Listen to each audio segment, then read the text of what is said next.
మీరు పబ్లిక్తో మాట్లాడినప్పుడు ఎమర్జెన్సీ నిర్బంధం అని చీకటి వేగుడు అని అంటారు. సాధారణమైన ప్రజలతో మీరు మాట్లాడారు కదా, ప్రజలు ఇందిరాగాంధీ గురించి ఏమన్నారు? వాళ్ళు ఇందిరాగాంధీని గురించి వాళ్ళు ఏమనంటే, జనతా పార్టీ పవర్లోకి వచ్చినప్పుడు ప్రధానమంత్రి ఎవరు కావాలని కొట్లాడుకుంటుంటారు. మొరార్జీ దేశాయ్, చరణ్ సింగ్, జగ్జీవన్ రామ్. నేను ప్రధానమంత్రి కావాలంటే నేను ప్రధానమంత్రి అని. మొరార్జీ దేశాయ్ జయప్రకాష్ నారాయణ పుణ్యం వలన ప్రధానమంత్రి అయ్యాడు. అయితే అతన్ని పీకేసి పడేయాలని చరణ్ సింగ్ ప్రయత్నం చేస్తుండే. అయితే 30 మాసాలు లోపల జనతా పార్టీ వాళ్ళు మొరార్జీ దేశాన్ని పీకేశారు. చరణ్ సింగ్ వచ్చాడు. చరణ్ సింగ్ కాంగ్రెస్ పార్టీ సపోర్ట్తో ప్రధానమంత్రి అయ్యాడు. అయితే అతను లోక్సభలో తన మెజారిటీ ప్రూవ్ చేయాలి. ఆ రోజు ఇందిరాగాంధీ కాంగ్రెస్ పార్టీ సపోర్ట్ను విత్డ్రా చేసుకున్నది చరణ్ సింగ్ దగ్గర నుంచి.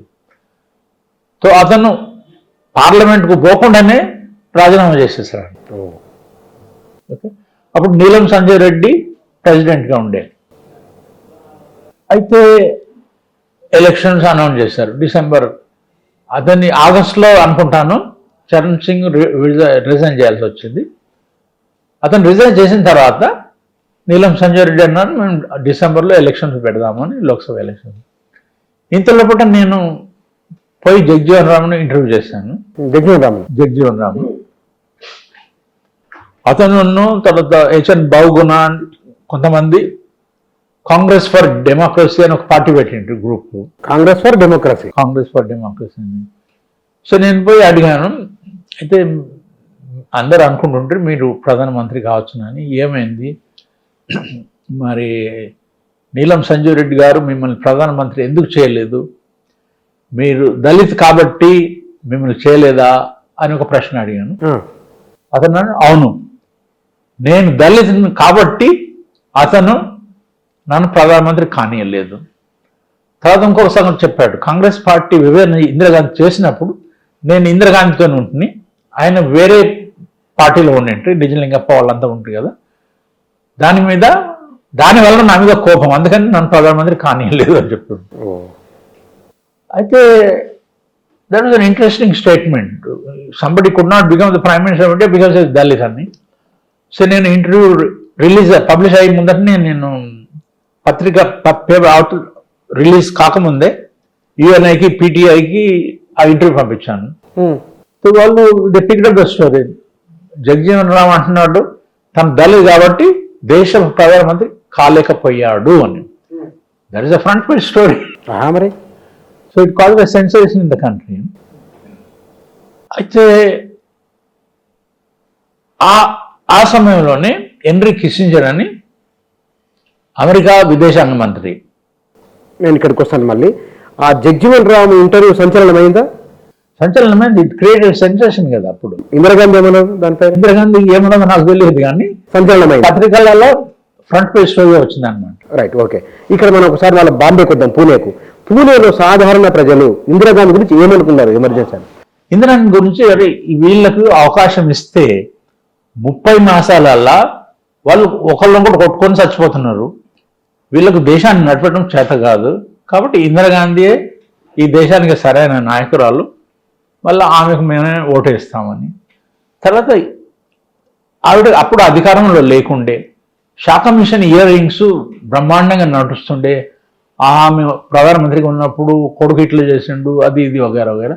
అయినా కూడాను జనాలు ఇంతమంది వస్తున్నారు పబ్లిక్ మీటింగ్స్లో.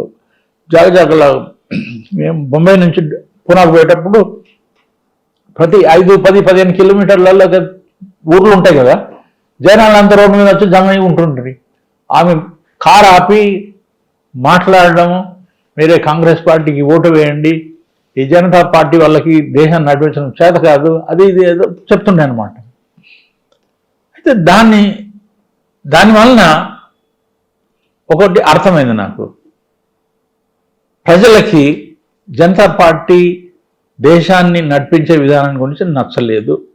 కాబట్టి వాళ్ళకి అవకాశం దొరికినప్పుడు ఇందిరాగాంధీని మళ్ళీ వాపసు తీసుకొస్తారు అధికారంలోకి అని నాకు అనిపించింది అన్నమాట. సాధారణ ప్రజల అభిప్రాయం. సాధారణ ఫలితాలు. ఓకే. దాని బేసిస్ మీద నేను కవర్ స్టోరీ రాశాను, ఐ షల్ కమ్ బ్యాక్ అని.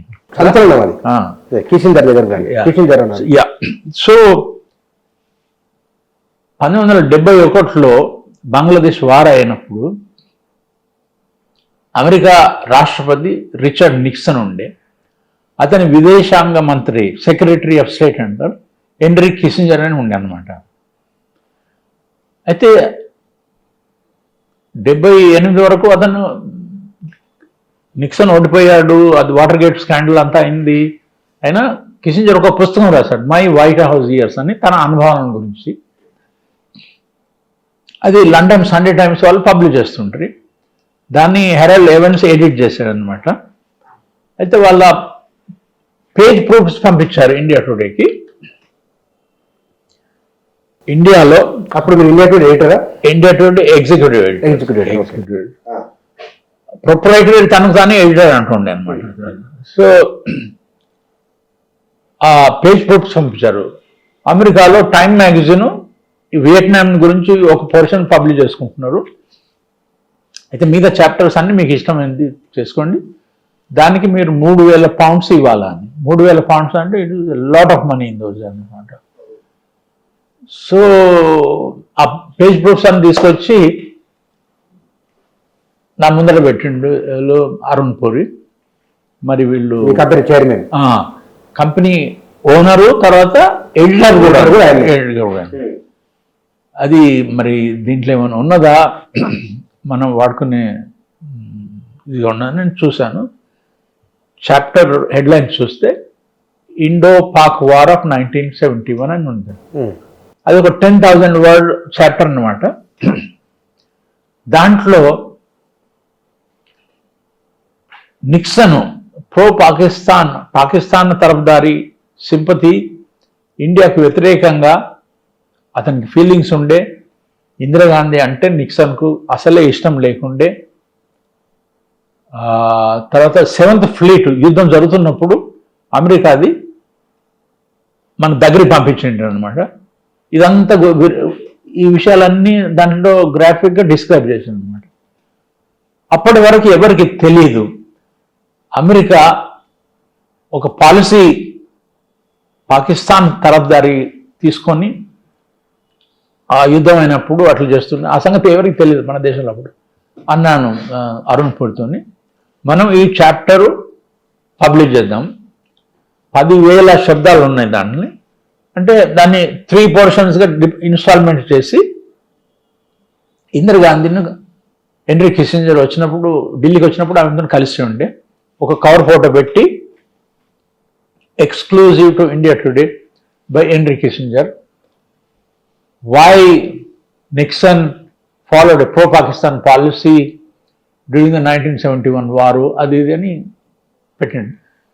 అప్పుడు దెన్ ఆ కవర్ను అడ్వర్టైజ్మెంట్లో హిందుస్థాన్ టైమ్స్లో కానీ టైమ్స్ ఆఫ్ ఇండియాలో కానీ పబ్లిష్ చేసి జనాలకు తెలియాలని నేను చెప్పింది. అతనికి ఐడియా నచ్చింది. అయితే 3,000 pounds చాలా ఎక్కువ కదా, సరే మేము లండన్తో మాట్లాడితే తక్కువ చేస్తారా అని మేము అరుణ్పూర్ ఆఫీస్కి పోయాము. రూమ్లో అక్కడ అతను టెలిఫోన్లో స్పీకర్ ఫోన్ ఉంటుంది. అయితే లండన్ నుంచి ఏం మాట్లాడినా వాళ్ళు మనం వినవచ్చు అనమాట. సో అరుణ్పూర్ అన్నాడు, 3,000 pounds is too much, you should reduce. London నుంచి వాళ్ళు అన్నారు, మీరు ఒక శబ్దం వాడినా, ఒక చాప్టర్ వాడినా, పూర్తిగా పుస్తకాన్నే పబ్లిష్ చేసిన 3,000 pounds కంటే తక్కువ మేము ఒప్పుకోము అని. అయితే అరుణ్పూర్ అంటున్నాడు, ఏం చేద్దాము అంటే నేను అక్కడ కూర్చుంటే అయితే go ahead then we went and we publish that caused a sensation in the country. అది ఎక్స్క్లూజివ్లో ఇండియాలో, అమెరికాలో టైమ్ మ్యాగజైన్ అంటే టైమ్ మ్యాగజైన్ కంపారిజన్ అవుతుంది కదా. తర్వాత నేను ఆ చాప్టర్ ఆ ఎడిషన్ మార్కెట్లో వచ్చే 1-2 రోజుల ముందే యుఎన్ఐ పిటిఐకి ఆ ఆర్టికల్ది ఫోటోకాపీ చేసి పంపించాను అనమాట. మార్కెటింగ్ ఇది. మార్కెటింగ్. అయితే వాళ్ళు న్యూస్ వర్ది కదా, హెన్రీ కిస్సింజర్ ఇలా అంటున్నాడు, 1971 జరిగిన ఇండియా పాకిస్తాన్ యుద్ధంలో అమెరికా నిక్సన్ అమెరికా తరఫుదారి చేశాడు, అది పాకిస్తాన్ తరఫుదారి చేశాడని, ఇది మొదటిసారి అని. అగైన్ అది front page story. In exclusive except publication in India Today, Henry Kissinger said this అని. అప్పుడు ఎడిటర్స్ నిహాల్ సింగ్ స్టేట్స్మెన్లో, గిరిలాల్ జైన్ టైమ్స్ ఆఫ్ ఇండియాలో వాళ్ళ ఎడిటోరియల్ పేజ్ మీద కామెంట్స్ రాస్తూ Kissinger says in article in India Today అది అని చూసాము. సో అరుణ్ పురి చాలా ఖుషి అయింది, ఎందుకంటే మరి మా అందరూ మీడియాతో రాస్తున్నారు. అప్పటి వరకు ఇండియా ఎవరు పట్టించుకోలేని లేకపోతుంది. జగ్జీవన్ రామ్ ఇంటర్వ్యూ తర్వాత ఇది వచ్చింది, తర్వాత బ్లాస్టింగ్ రెండు తర్వాత నేను శ్రీలంకకు పోయి ఆ ఇంటర్వ్యూ అతను పట్టుకొచ్చింది కదా, జయవర్ధన్ ఇందిరాగాంధీ బుల్లింగ్ అని అంటే. సో నేను ఏం చెప్పినా కూడా ఏం సజెషన్ రెడీగా ఒప్పుకుంటున్నాను.